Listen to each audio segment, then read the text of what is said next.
more specifically talking about Chica, the Grammy nominated rapper for Best New Artist. Did not win, as we talked about. Meg the Stallion won. But Chica this weekend dropped a new EP, Once Upon a Time. And Dave, me not being the most familiar with Chica, gave the first song on this record a spin, and I was totally into it. And I was like, "Oh, is this another Chicago rapper?" Uh, Hmm.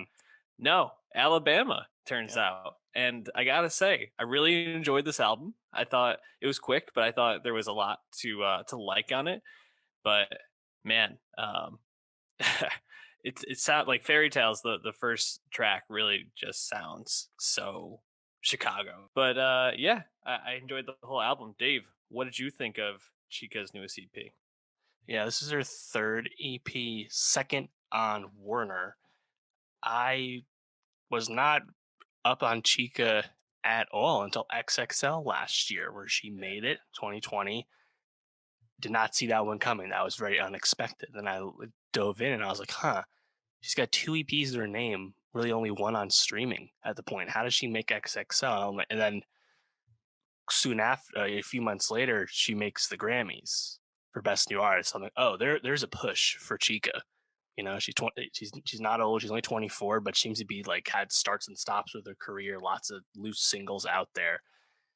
Didn't really know much about her, but then I checked out that first EP in Industry Games. That title track in particular really stands out for the lyricism and the wordplay.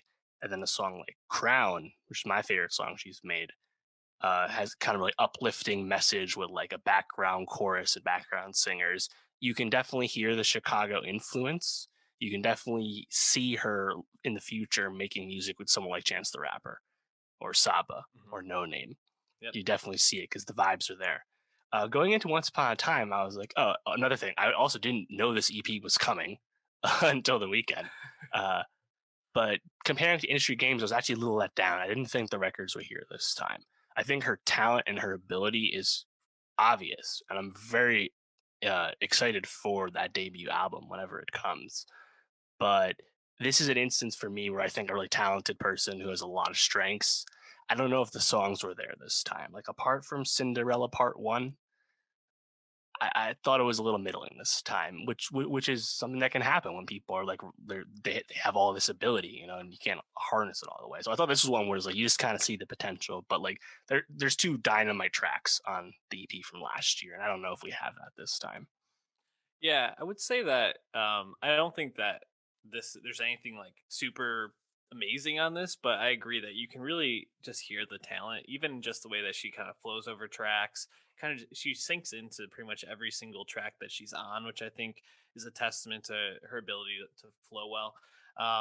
Just wanted to circle back to that first track, Fairy Tales. It does have BJ the Chicago Kid on it, so that might be why He's on it there's a like lot, by the way. I have yeah. to say, I thought he was on too much. I agree, but I did think that that song stood out to me. I also thought Hickory Dickory, she had a pretty strong flow. Mhm. And then I think the closing track, Save You, was probably my second favorite off this. But yeah, nothing that I think was like really, really notable. And if I had one like piece of advice. Not that I need to be giving her advice, but I think she should actually sing less. She sings a lot on this, definitely more than on industry games. And I would say, no, stick to the rap. And she demonstrated different styles. Again, on industry games, the track, that's a very fast flow. And on Crown, that's more of a like radio friendly pop rap, again, with singing backing her up and trading places with her. You can still incorporate all kinds of singing, I think. Look at how Chance has done it. I don't know if she needs to be the one singing herself. Again, if you need to use BJ Chicago Kid again, fine. But like, I would say stick to the bars.